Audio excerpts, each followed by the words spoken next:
नमस्कार बच्चों, कैसे हैं आप सभी। उम्मीद है बहुत अच्छे से होंगे।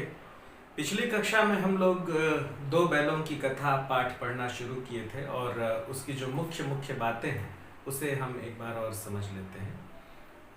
हमने प्रेमचंद का जीवन परिचय पढ़ा। उसमें हमने ये पढ़ा कि लम्ही उनका गांव है जहां वो जन्म लिए थे और मानसरोवर जो संकलन है उसमें प्रेमचंद की लगभग 300 कहानियां संकलित हैं। वो जनता को ध्यान में रखकर गरीब, मजदूर, शोषित वर्ग, पीड़ित वर्ग को ध्यान में रख करके और अपनी कहानियां लिखते हैं। उनका जो विषय है वो स्वतंत्रता है, मनुष्य की पीड़ा है, मनुष्य का दुख है। भाषा बहुत सहज और सरल है, इसलिए उन्हें उपन्यास सम्राट भी कहा जाता है ना। बहुत महानतम उपन्यासों की रचना की मुंशी प्रेमचंद ने। फिर हमने ये देखा कि जब हम लोग पाठ पढ़ना शुरू किए तो हमने देखा कि गधे और बैल को हम लोग कितने गलत ढंग से लेते हैं। गधा कहने से ये जाहिर होता है कि हम किसी को मूर्ख कहना चाहते हैं, या बैल कहने से ये जाहिर होता है कि हम किसी को थोड़ा कम मूर्ख कहना चाहते हैं। लेकिन वास्तव में यदि इन दोनों जानवरों के स्वभाव का विश्लेषण किया जाए तो हम ये देखेंगे कि दोनों ही के भीतर संतों के गुण पाए जाते हैं, क्योंकि ये बहुत सहनशील होते हैं, किसी का जवाब नहीं देते, रूखी सूखी खा के भी खुश रहते हैं। यहीं पर प्रेमचंद ने कहा है कि सीधापन संसार के लिए अच्छा नहीं है। तो इसका ये मतलब नहीं निकाला जाना चाहिए कि हम सभी हिंसक हो जाएं, हम सभी सीधे न रहें। इसका ये मतलब निकाला जाना चाहिए कि समय के हिसाब से हमारा व्यवहार तय होना चाहिए। जहाँ पर हमें लगे कि हमें सख्ती करनी चाहिए वहाँ करना ही पड़ेगा।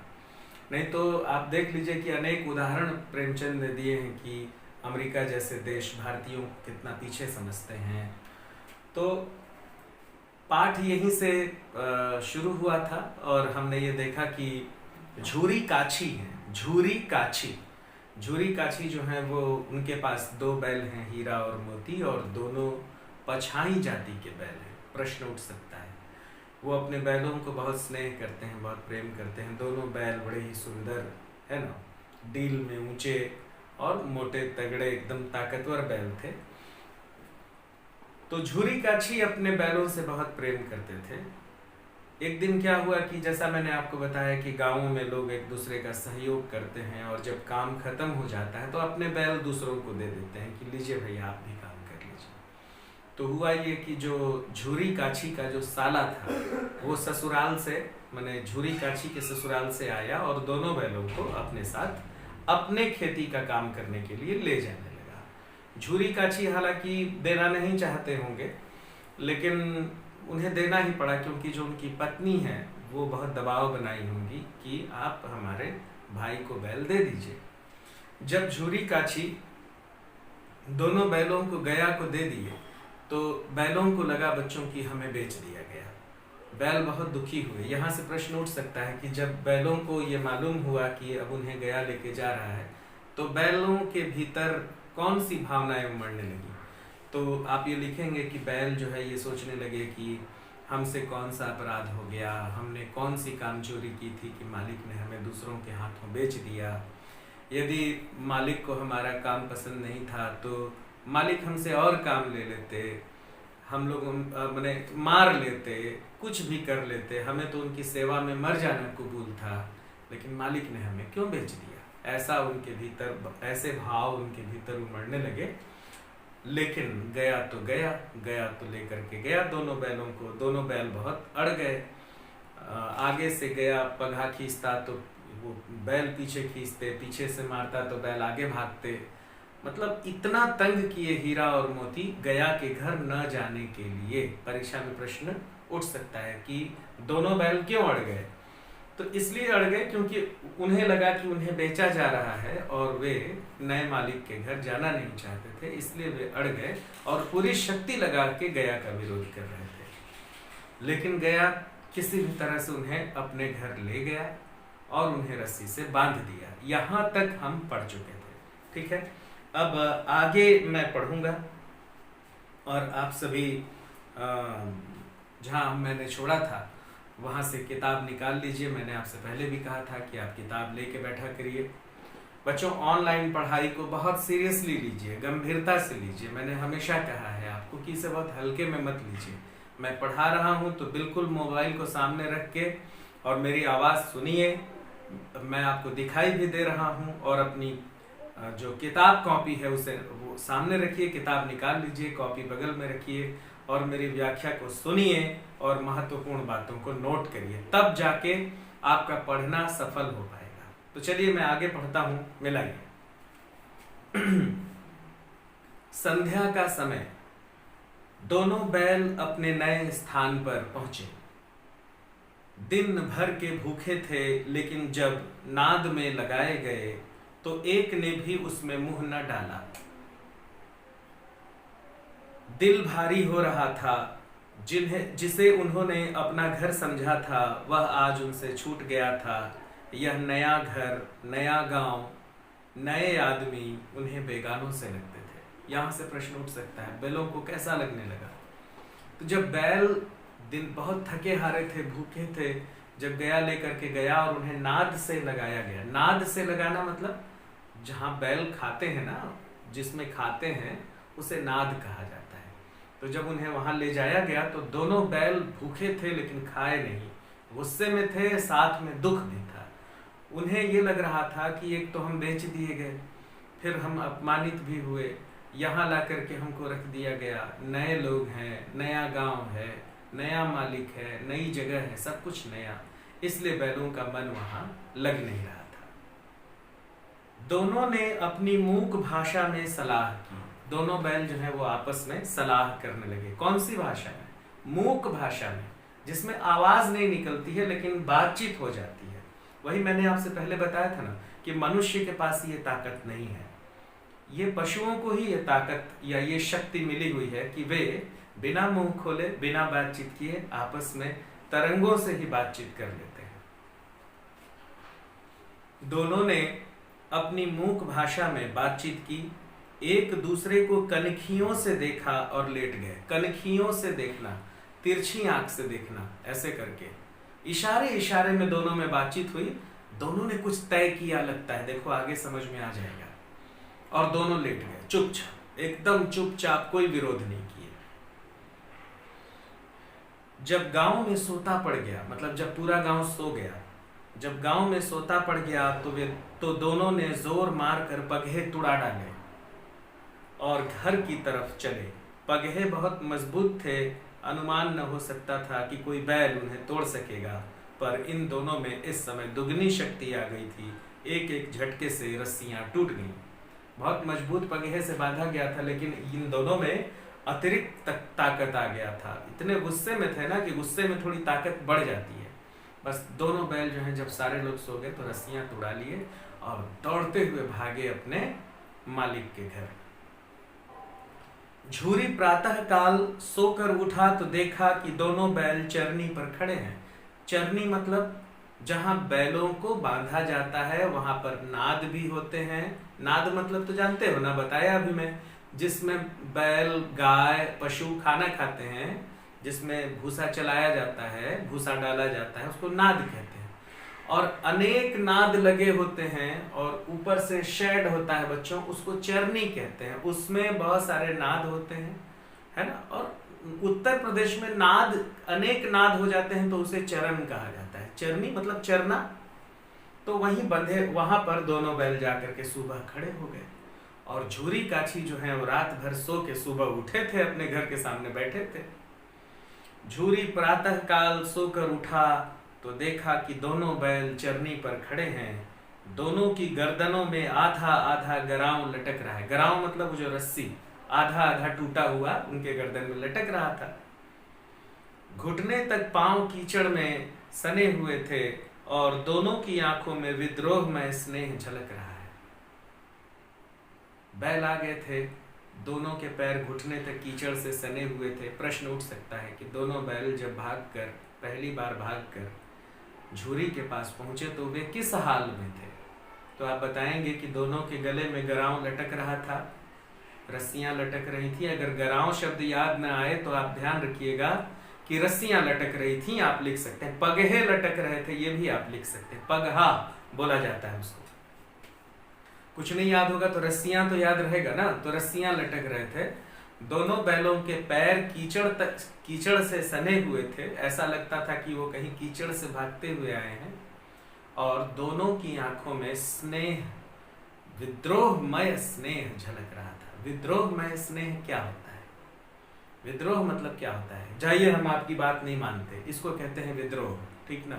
लेकिन प्रेम भी था, बिल्कुल वैसे ही जैसे आप मम्मी पापा से आप रूठते हैं ना, जाइए मम्मी हम आपकी बात नहीं मानेंगे, जाइए पापा हम आपकी बात नहीं मानेंगे, मैं नहीं जाऊंगा,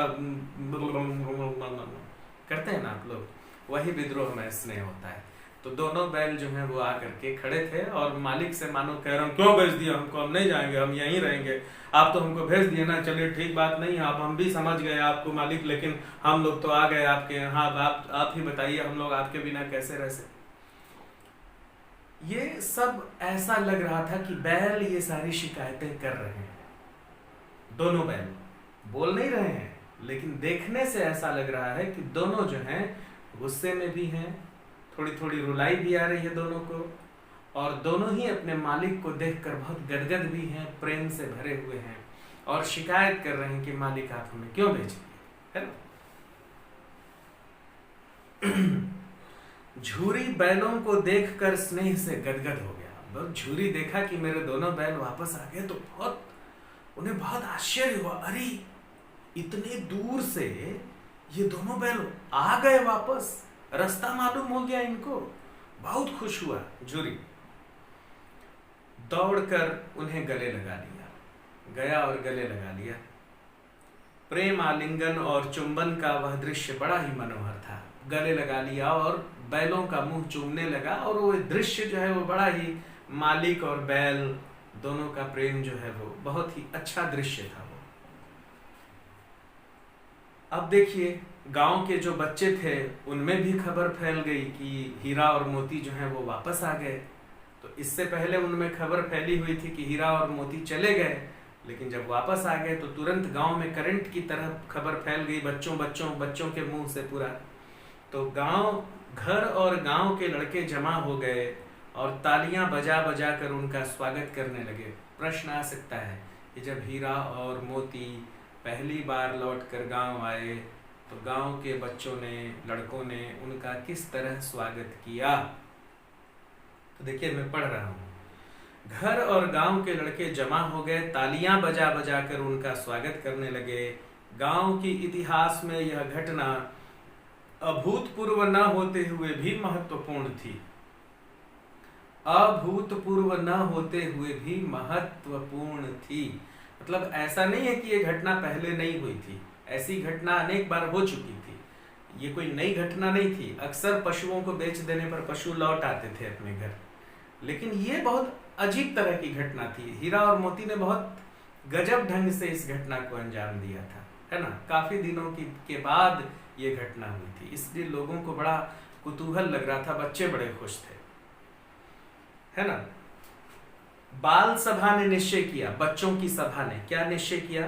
बाल सभा ने निश्चय किया कि दोनों पशु वीरों को अभिनंदन पत्र देना चाहिए। अभिनंदन पत्र मतलब प्रमाण पत्र जो हम देते हैं ना, प्रशस्ति पत्र देते हैं, है ना, उससे ही।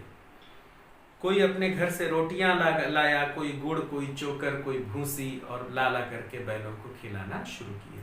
प्रश्न बहुत महत्वपूर्ण है कि बच्चों का, जो गांव के जो लड़के बच्चे हैं, हीरा मोती जब वापस आ गए तो उनका व्यवहार हीरा मोती के प्रति कैसा था। तो आप बताएंगे कि बच्चे बड़े खुश थे, तालियां बजा बजा कर बैलों का स्वागत करने लगे। बाल सभा ने निश्चय किया कि बैलों को प्रशस्ति पत्र देना चाहिए, सम्मान पत्र, है ना। और कोई अपने घर से गुड़ ले आया, कोई चोकर लाया, कोई खली चुन्नी लाया, और सारे लोग मिल करके बैलों को खिलाने लगे। तो इस तरह बच्चों में बहुत उत्साह फैल गया। ये आप याद रखिएगा, ऐसा ही उत्तर लिखिएगा। और प्रश्न आ सकता है, बिल्कुल मान के चलिए, क्योंकि बीच बीच से प्रश्न आते हैं। पन्ना पलटिए, अगले पन्ने में हम लोग पहुंच गए।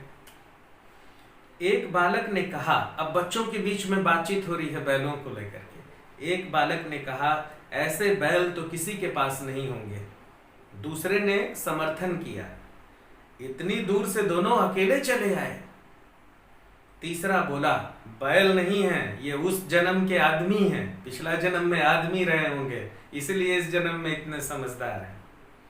इसका प्रतिवाद करने का किसी को साहस न हुआ और कोई इस बात का विरोध नहीं किया। सब मान लिए कि हाँ हाँ पिछले जन्म में सब आदमी रहे होंगे। झूरी की स्त्री ने बैलों को द्वार पर देखा तो जल उठी। सबसे ज्यादा गुस्सा अगर किसी को आया तो वो एक ही स्त्री थी, वो थी झूरी की पत्नी। क्यों जल उठी होगी जरा सोचो। झूरी की पत्नी क्यों नाराज हो गई बैलों के आने से?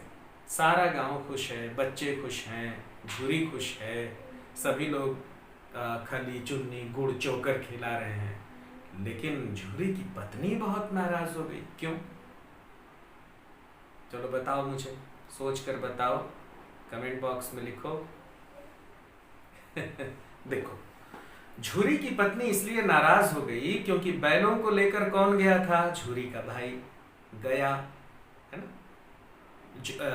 झूरी की पत्नी का भाई, झूरी का भाई नहीं, झूरी का साला, झूरी की पत्नी का भाई गया, बैलों को लेकर के गया था। तो अब बैल वापस आ गए तो गुस्सा तो आएगा ना झूरी की पत्नी को कि मेरे भाई का खेत अभी तक नहीं जोताया, है ना, देर हो रही है खेती में, और सब इन नमक हराम बैलों के कारण हुआ। इसको, इन दोनों बैलों को भेजा गया था कि जा करके और खेत जोतो, और ये दोनों भाग के आ गए। तो झूरी की पत्नी जो है वो बहुत नाराज हुई। अब देखो क्या कहती है। झूरी की स्त्री ने बैलों को द्वार पर देखा तो जल उठी, बोली कैसे नमक हराम बैल हैं कि एक दिन भी वहां काम नहीं किया और भाग खड़े हुए। झूरी अपने बैलों पर यह आक्षेप नहीं सुन सका। झूरी को यह आरोप अच्छा नहीं लगा, नाराज हो गया झूरी। बोला नमक हराम क्यों है? चारा दाना नहीं दिया होगा तो क्या करते? झूरी बोला हाँ हाँ, फालतू वाला बात मत करो, तुम्हारा भाई जो है इन लोग को चारा दाना नहीं दिया होगा इसीलिए तो भाग के आ गए हैं। चारा दाना देता तो कहां भागते? नहीं भागते।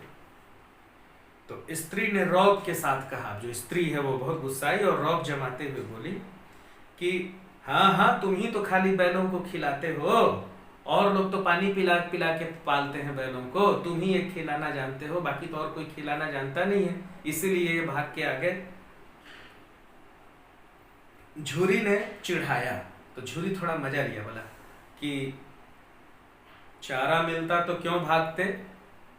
मजा लेने के लिए बोला हाँ, चारा दे देते तो भला क्यों भागते? चारा नहीं दिए होंगे इसलिए आ गया। स्त्री चिढ़ी, बोली भागे इसलिए कि वे लोग तुम जैसे बुद्धुओं की तरह बैलों को सहलाते नहीं हैं, खिलाते हैं तो रगड़ कर जोतते भी हैं। ये दोनों ठहरे कामचोर, भाग निकले। अब देखूं कहां से खली और चोकर मिलता है, सूखे भूसे के सिवाय कुछ नहीं दूंगी, खाए चाहे मरे। तो झूरी की स्त्री बहुत नाराज हुई, बोले हाँ, तुम ही तो खाली एक ठो खिलाना जानते हो, है? हमारे यहाँ बैलों को रगड़ के खिलाते हैं तो रगड़ के काम भी लेते हैं, और ये नमक हराम कामचोर काम करना नहीं चाहते थे इसलिए वहां से भाग के आ गए। अब यहाँ पे भी मैं इन लोगों को कुछ नहीं दूंगी। और मजदूर को बोल दी कि खबरदार जो इन लोगों को सानी भूसा दिया तो खाली सूखा भूसा खाने के लिए दो, खाना होगा तो खाएंगे नहीं तो मरेंगे। ऐसा कह के और झूरी की पत्नी चली गई गुस्से में। अब देखो क्या हुआ। वही हुआ, मजदूर को कड़ी ताकीद कर दी गई। मजदूर को बोल दी कि देख तो इन लोगों को कुछ मत देना, खाली भूसा दे। देखो बच्चों, क्या होता है, जैसे आप खाना खाते हैं तो आप सोचते हैं ना कि चावल है तो उसमें दाल मिल जाए, और दाल है तो सब्जी भी मिल जाए, और सब्जी है तो चटनी भी मिल जाए, और चटनी है सलाद भी मिल जाए, कुल मिला के 4-5 आइटम हो जाए तो खाया जाए। ऐसे ही पशुओं को जब हम चारा देते हैं बच्चों, तो खाली भूसा नहीं देते हैं, भूसा के साथ खली भी मिलाई जाती है और चोकर भी मिलाया जाता है, थोड़ा सा नमक भी डाला जाता है और थोड़ा गुड़ का टुकड़ा भी डाला जाता है, ताकि बैल जब उन्हें खाएं या गाय जब उन्हें खाए तो अच्छा लगे, है ना। स्वाद तो सबको चाहिए ना। तो झूरी की पत्नी जो है वो ये सब देने से मना कर दी, बोली खाली भूसा दो इन लोगों को, कामचोर कहेंगे। अब सोचो, आप ही खाना खा रहे हैं और आपके सामने खाली भात बना के रख दिया जाए, लो खाओ, खाओगे? अगर बहुत भूख लगी रहेगी तब तो जीने के लिए आदमी खाएगा ही, नमक से खाएगा, लेकिन वो खाना आपको अच्छा नहीं लगेगा। तो झूरी की पत्नी ने अपने नौकर को कह दिया कि खबरदार जो इन लोगों को कुछ दिया, खाली भूसा दे दो। और हुआ भी वही हुआ। मजूर को कड़ी ताकीद कर दी गई कि बैलों को खाली सूखा भूसा दिया जाए। बैलों ने नाद में मुंह डाला तो फीका फीका, न कोई चिकनाहट न कोई रस, क्या खाएं? आशा भरी निगाहों से द्वार की ओर ताकने लगे, दोनों टकटकी लगा के दरवाजे की ओर देखने लगे। उधर से ही लेके आता है तो कुछ लेके तो नहीं आ रहा है। दोनों बैल जो है बेचारे खड़े हो गए। झूरी ने मजदूर से कहा, थोड़ी सी खली क्यों नहीं डाल देता है बे? तो भाई झूरी को तो दुख लग रहा था ना, तो वो अपने नौकर से बोला कि अबे थोड़ा खली चुन्नी डाल देना बे। तो वो बोला कि मालकिन तो मुझे मार ही डालेगी। वो बोला नहीं भैया, मालकिन मना किया, हम नहीं डालेंगे। तो बोले कि झूरी बोला अबे थोड़ा चुरा ले, चुरा के थोड़ा सा डाला, कौन सा मालकिन देख रही है, जा धीरे से डाल देना। तो नौकर बोला ना दादा, बाद में पकड़े गए तो तुम ही उन्हीं के जैसा बोलोगे, तुम भी उन्हीं की तरफ हो जाओगे और मुकर जाओगे और बोलोगे कि हम थोड़ी ना बोले थे, इसलिए मैं ये सब नहीं करूंगा। मालकिन बोली हम मत देना तो मैं नहीं दूंगा। यहाँ पर देखो कि झूरी की जो पत्नी है वो कितनी मजबूत है कि झूरी उसका कहा हुआ ऑर्डर टाल नहीं सकता है, न तो झूरी टाल पाता है और नहीं झूरी का नौकर। तो यहां पर प्रेमचंद क्या दिखाना चाहते हैं? यहां पर प्रेमचंद ये दिखाना चाहते हैं कि गांव में महिलाओं की जो भी जो स्थिति है ना, वो मजबूत है, कमजोर नहीं है। गांव में महिलाओं को सम्मान दिया जाता है। बहुत सारा काम गांव में महिलाएं करती हैं। जैसे मान लीजिए कि किसी घर में अगर बनिहार लगे हुए हैं खेत में, इतने इतने लोगों के लिए खाना बनाना कौन करता है? महिलाएं ही तो करती हैं, है ना? तो महिलाओं की बड़ी अच्छी मजबूत स्थिति है और कहीं कहीं उनकी बातों को टाला भी नहीं जाता है। ठीक है, इसको आप समझे रहिएगा। अब देखिए, पहला भाग खत्म हुआ। यहाँ पर ये जो कहानी है प्रेमचंद ने इसे 5 भागों में लिखा है।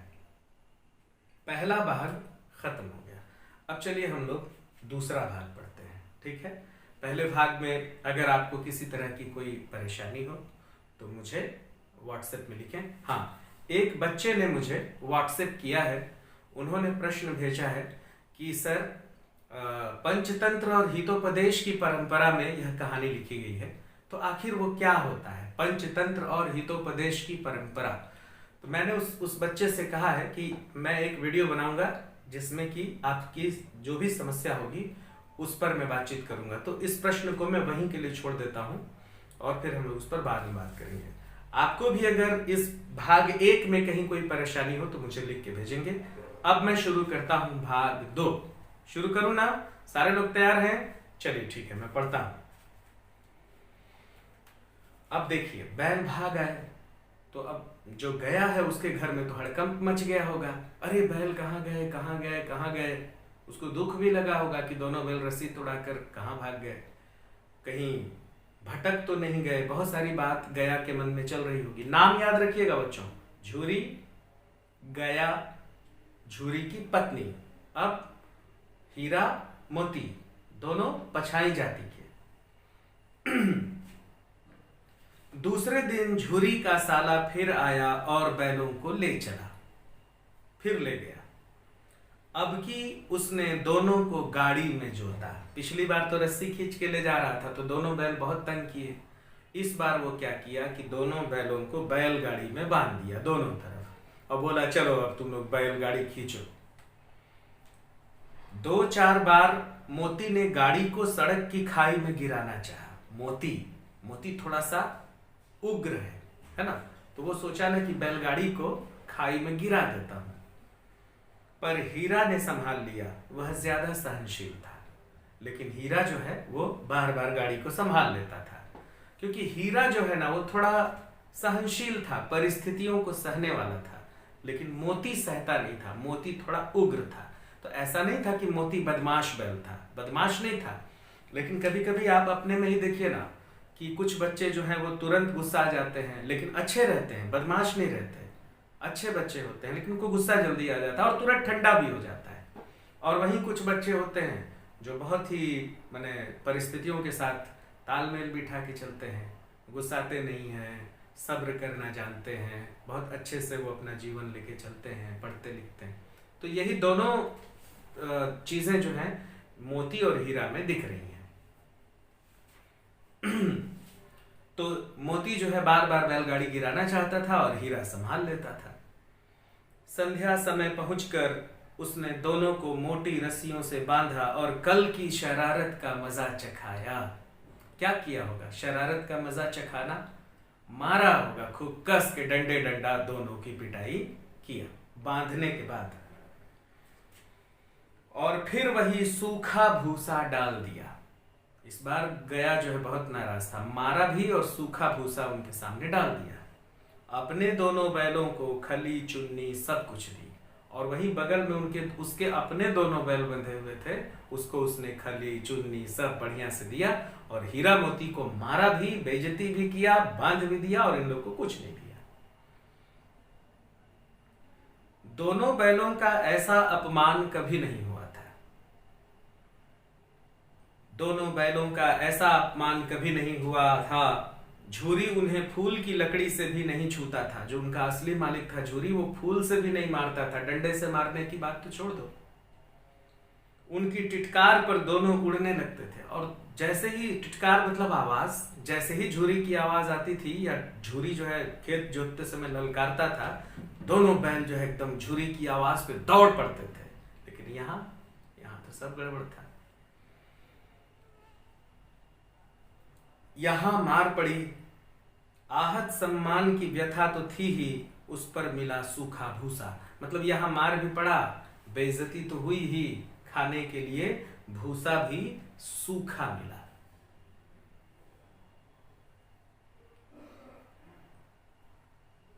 नाद की तरफ आंखें तक न उठाई, और दोनों जो हैं वो नाद की तरफ आंख नहीं उठाए। दूसरे दिन गया ने बैलों को हल में जोता, पर इन दोनों ने जैसे पांव न उठाने की कसम खा ली थी। अब दूसरे दिन जो है वो फिर हल में, भाई खेती करने के लिए ले गया था ना, तो हल में इन लोगों को बांधा, लेकिन दोनों जो है खड़े हो गए अड़ के कि अब हम लोग कहीं नहीं जाएंगे, क्योंकि अपमान हुआ था इन लोगों का। तो दोनों बैल अड़ गए। दूसरे दिन गया ने बैलों को हल में जोता, पर इन दोनों ने जैसे पांव न उठाने की कसम खा ली थी। वह मारते मारते थक गया, पर दोनों ने पांव नहीं उठाया। एक बार जब उस निर्दयी ने हीरा की नाक पर खूब डंडे जमाए, तो मोती का गुस्सा काबू से बाहर हो गया। हल लेकर भागा। हल, रस्सी, जुआ, जोत सब टूट टाट कर बराबर हो गया। गले में बड़ी बड़ी रस्सियां न होती तो दोनों पकड़ में भी नहीं आते। तो क्या हुआ कि जब दोनों जो है वो बिल्कुल खड़े रहे कि अब हम लोग खेत जोतने नहीं जाएंगे, तो गया जो है वो इन लोग को मारना शुरू किया। तो इतना मारा कि दोनों जो है तिल मिला गए, लेकिन कर कुछ नहीं रहे थे, बस चुपचाप खड़े थे। तो अचानक गया क्या किया कि हीरा के नाक पे डंडे बरसाने लगा। यहाँ तो सोचो तो नाक पे कितना तेज चोट लगता है। तो मोती को बर्दाश्त नहीं हुआ, और मोती वैसे भी थोड़ा उग्र था। बस जितना हल वल था ना बच्चों, सब बंधा हुआ था, लेके भगा वहां से, और खूब दूर दूर तक दोनों भागे। वो तो गले में रस्सी लटक रही थी, इसलिए दोनों पकड़ में आ गए। अगर रस्सी नहीं रहती ना तो दोनों पकड़ में भी नहीं आते। तो दोनों को फिर दौड़े भागे ये लोग, पकड़ करके ले आए। हीरा ने मूक भाषा में कहा, भागना व्यर्थ है। हीरा जो है वो समझाया मोती को कि काहे भाग रहे हो, मत भागो, कोई मतलब नहीं है इसका। मोती ने उत्तर दिया, तुम्हारी तो इसने जान ही ले ली थी, अब की बड़ी मार पड़ेगी, अब की बहुत मार पड़ेगी, तो पढ़ने दो। बैल का जन्म लिया है तो मार से कहां तक बचेंगे, हीरा बोलता है। अब देखो बच्चों, यहां पर पशु जीवन का कितना बड़ा दर्द है कि इंसान जो है वो मनुष्य जो है वो पशुओं के दुख को दुख समझता ही नहीं है। जबकि देखो हमारे में और पशुओं में क्या फर्क है। 2 ही 3 फर्क है कि हमारे पास जबान है, उनके पास जबान नहीं है। वे बेजुबान हैं, बेजान नहीं है। हमें जितना दर्द होता है उतना ही दर्द उन्हें भी होता है। वो भी आंख से देखते हैं, कान से सुनते हैं, मुंह से बोलते हैं, पैर से चलते हैं, है ना। वो भी खाते हैं, पचाते हैं, सब कुछ करते हैं। बस एक ही कमी है, वो 4 पैर पे चलते हैं, हम 2 पैर पे चलते हैं। लेकिन वही चीज है हमारे सामने का 2 हाथ है। लेकिन हम कितनी क्रूरता करते हैं पशुओं के साथ। यही हीरा बोल रहा है कि कहां तक भागोगे।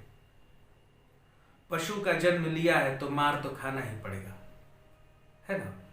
तो मनुष्यों की जो क्रूरता है उसकी ओर प्रेमचंद आपका ध्यान आकर्षित कर रहे हैं। पढ़ने दो, बैल का जन्म लिया है तो मार से कहां तक बचेंगे। गया 2 आदमियों के साथ दौड़ा आ रहा है, दोनों की हाथों में लाठियां हैं।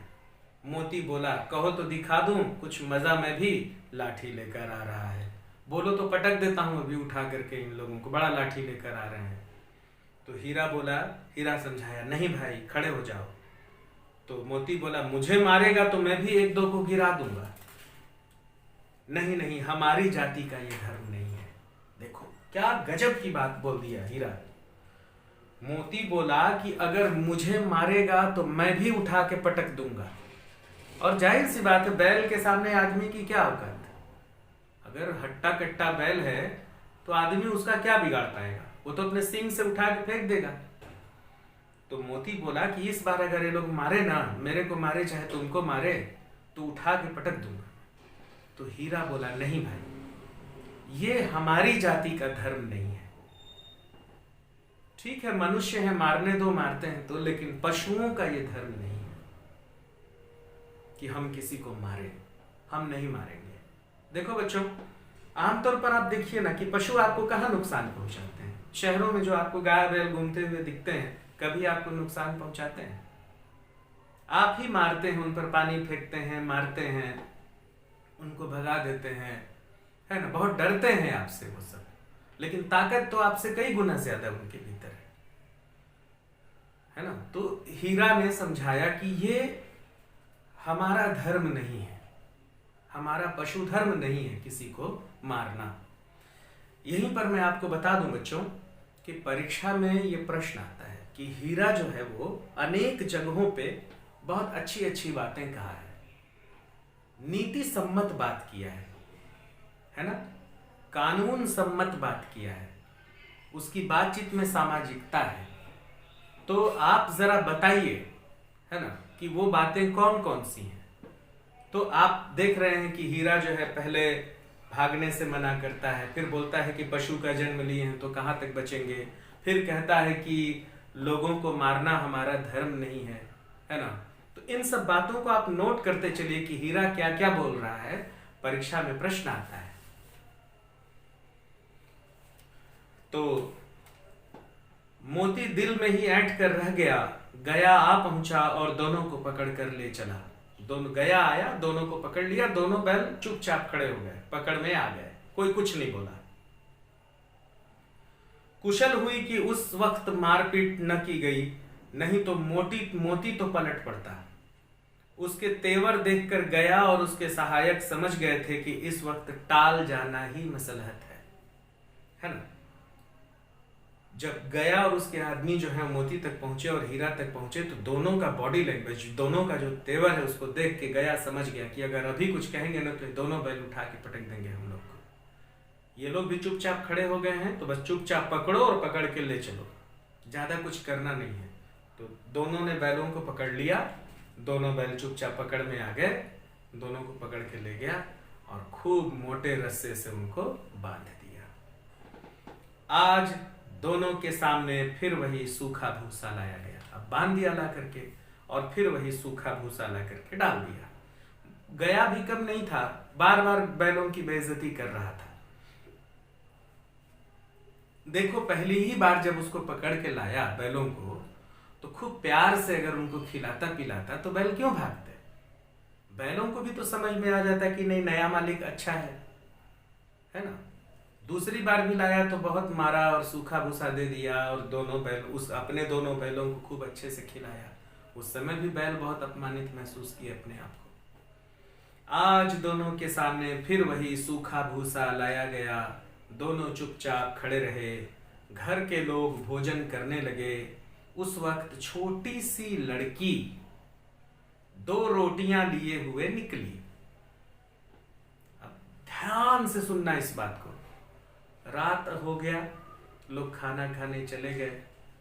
उसी समय एक लड़की, छोटी सी लड़की 2 रोटियां लेकर चुपचाप दरवाजे से बाहर निकली और दोनों के मुंह में देकर चली गई। एक एक रोटी एक गया के मुंह में डाली और एक हीरा के मुंह में डाली और एक मोती के मुंह में डाली। एक हीरा के मुंह में डाल दी, एक मोती के मुंह में डाल दी। अब देखो इसका क्या असर होता है। ये प्यार है उस छोटी सी बच्ची का। उस एक रोटी से उनकी भूख तो क्या शांत होती, पर दोनों के हृदय को मानो भोजन मिल गया। एक रोटी से बैल का कुछ होने वाला है, बताओ तो। इतना बड़ा पेट होता है बैल का, एक रोटी से कुछ होगा? आदमी का तो कुछ होता नहीं है, तो बैल का क्या होगा? लेकिन बैलों को लगा कि इस घर में हमसे भी कोई प्रेम करने वाला है। तो उनका जो दिल दुख रहा था ना, ये जो मन जो है दुख रहा था, वो शांत हो गया। उनको लगा कि इस घर में हमसे भी प्रेम करने वाला कोई है। इसीलिए प्रेमचंद लिखते हैं कि इससे उनकी भूख शांत नहीं हुई, लेकिन दिल को भोजन मिल गया, कलेजे को भोजन मिल गया। मतलब मन जो दुख रहा था वह शांत हो गया। उनको लगा कि ऐसा नहीं है कि यहाँ सारे लोग अमानुष हैं, यहाँ पर कुछ लोग हैं जो हमारे दर्द और दुख को समझते हैं और हमसे प्रेम करते हैं। समझे बच्चों?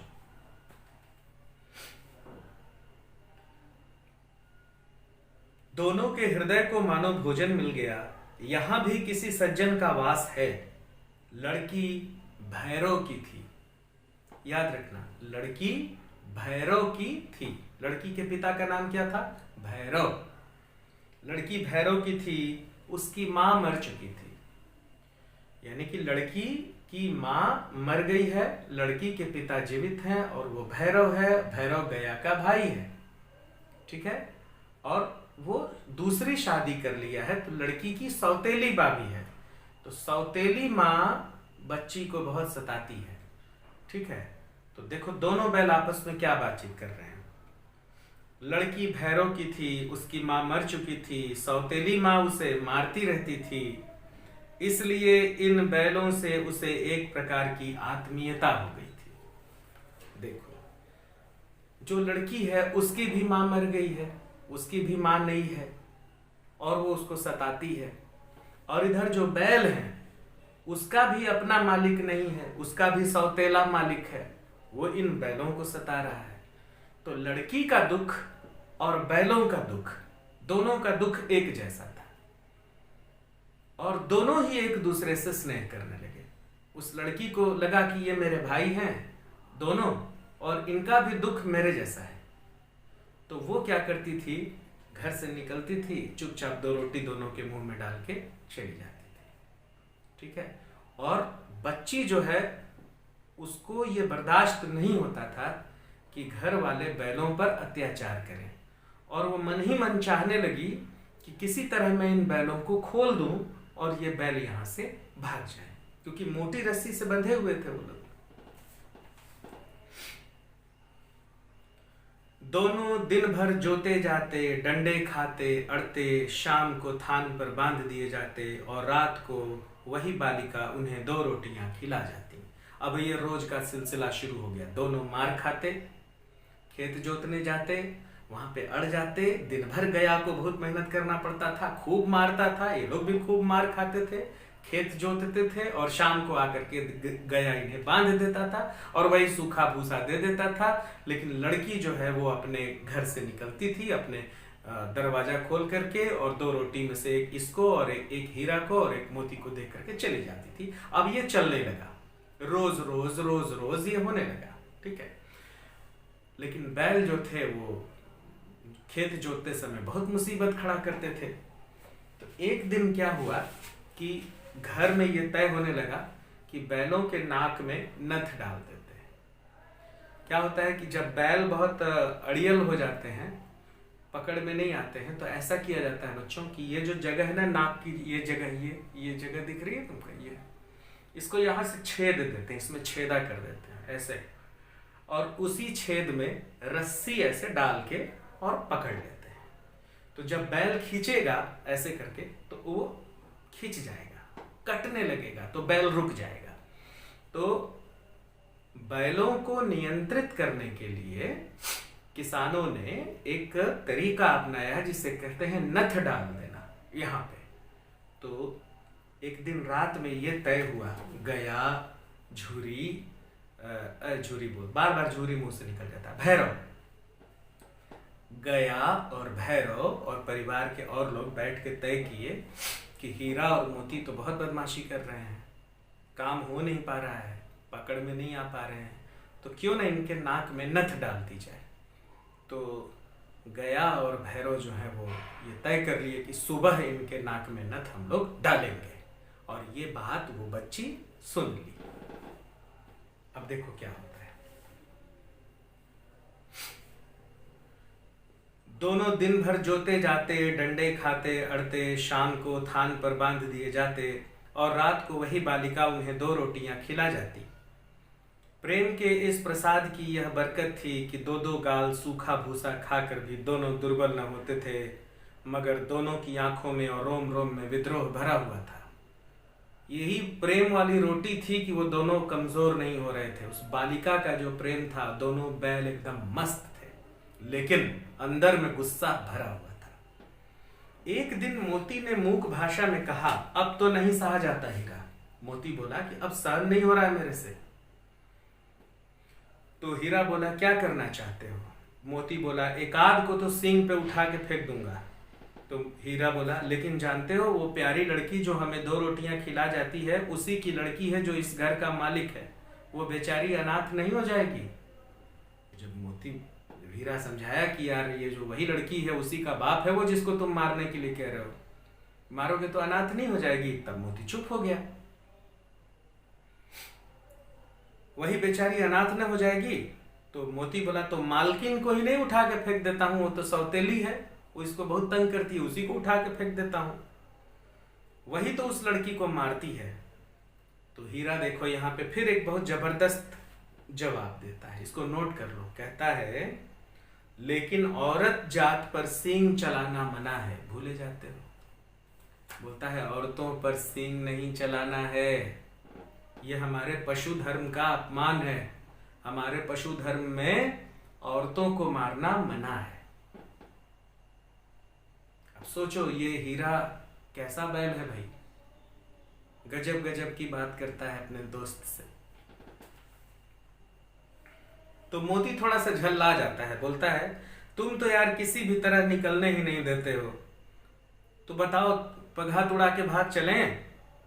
तो मोती बोला हाँ, हीरा बोला हाँ, मैं ये स्वीकार करता हूं, लेकिन इतनी मोटी रस्सी टूटेगी कैसे? इसका एक उपाय है, पहले रस्सी को थोड़ा सा चबा लो, फिर एक झटके से जाती है। तो मोती बोला कि पहले इसको रात भर चबाते हैं रस्सी को, तुम मेरा रस्सी चबाओ, मैं तुम्हारा रस्सी चबाता हूं, दोनों की रस्सियां कमजोर हो जाएंगी, झटका मार के तोड़ लेंगे। रात को जब बालिका रोटियां खिलाकर चली गई तो दोनों रस्सियां चबाने लगे, पर मोटी रस्सी मुंह में नहीं आती थी। बेचारे बार बार जोर लगाकर रह जाते थे। अचानक क्या हुआ कि घर का दरवाजा खुला और वही लड़की निकली। दोनों सिर झुकाकर उसका हाथ चाटने लगे, दोनों उसको बहुत प्यार करते थे। दोनों की पूंछें खड़ी हो गई। उसने उनके माथे सहलाए और बोली कि सुनो भाइयों, खोल देती हूं तुम लोगों को, चुपके से भाग जाओ, नहीं तो यहां तुमको लोग मार डालेंगे। आज घर में सलाह हो रही है कि इनकी नाकों में नथ डाल देते हैं। उसने गराव खोल दिया, बस वो लड़की आई और गर्दन में जो रस्सी बंधा हुआ था उसको खोल दी। उसने गराव खोल दिया, पर दोनों चुपचाप खड़े थे। दोनों को लग रहा था कि भाग जाएंगे तो सारा आरोप जो है इसी बच्ची पे लग जाएगा, तो इस बच्ची को कैसे फंसा दें, तो हम लोग नहीं भागेंगे। मोती ने अपनी भाषा में पूछा, अब चलते क्यों नहीं हो? हीरा ने कहा, चलें तो, लेकिन कल इस अनाथ पर आफत आ जाएगी। सब इसी पर संदेह करेंगे, इसी पे शक करेंगे। अचानक बालिका चिल्लाई, दोनों फूफा वाले बैल भागे जा रहे हैं, ओ दादा, दोनों बैल भाग रहे हैं, जल्दी दौड़ो। एक तरफ जो है वो रस्सी खोल दी। जब ये लोग नहीं भागे तो चिल्लाने लगी कि भाग रहे हैं, भाग रहे हैं, भाग रहे हैं। मतलब कि उधर पे लोगों को शक भी नहीं होगा इसके ऊपर कि यही खोली है, तो उनको लगेगा कि बैल जो है अपने से तुड़ा के भाग गए। बैल इस बात को पूरी तरह से समझ गए, बस दोनों बैल वहां से भाग खड़े हुए। गया हड़बड़ा कर भीतर से निकला, बैलों को पकड़ने चला और वे दोनों भागे। ठीक है, बहुत कस के भागे। अब भागे तो क्या हुआ? क्या हीरा उन्हें पकड़ लिया? दोबारा पकड़ लिया तो, अगर पकड़ लिया तो क्या हुआ? नहीं पकड़ा तो क्या हुआ? क्या और किसी बड़े मुसीबत में फंस गए दोनों बैल? हीरा और मोती भागते भागते क्या कर गए? क्या घर पहुंच गए? और घर पहुंच गए होंगे तो मालकिन और डांटी होगी इन लोगों को। तो हुआ क्या? आज का समय समाप्त हो गया बच्चों। अगली कक्षा में जहां कहीं भी समझ में नहीं आया होगा, आप लोग मुझसे जरूर पूछिएगा। ठीक है, नमस्कार।